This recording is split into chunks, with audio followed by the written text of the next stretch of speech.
એક બાજુથી સર્વે કરવું, એક બાજુ ખરીદી કરવી એ સંભવ આમે નથી.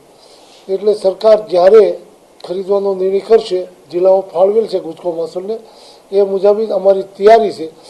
અમને જેવી સૂચના મળશે તો અમે 24 કલાકમાં જેટલી જવાબદારી આપી છે એ બધી પૂર્ણ કરવા માટેની અમારી તૈયારી છે.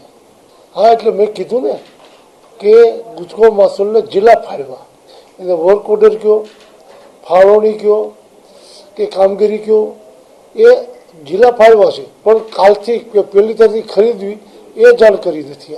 આ વાત આના વચ્ચેનો ગેરસમજ છે. એટલે સરકારે અમને જિલ્લા ફાળવા છે, 22 જિલ્લા ફાળવા છે. એમાંથી 9 જિલ્લામાં મગફળીનો પાક ઉગે છે. પણ તારીખ અને સમય ક્યારથી ખરીદવી એની જાણકારી નથી. એટલે નથી આપ્યું કામ એમ નહીં, જિલ્લા ફાળવે એ કામ આપ્યું કહેવાય. પણ શબ્દોની મારામારીમાં આની ગેરસમજણો ન ફેલાય એટલે અંજુ શર્માજીએ જે અગ્રસચિવે વાત કરી એ વાત સાચી છે. અને હું અહીંથી એ વાતને જુદા શબ્દોમાં કહું છું. અમને જિલ્લા ફાળવા છે, પણ ખરીદી પહેલી તારીખથી કરવી એની જાણકારી નથી.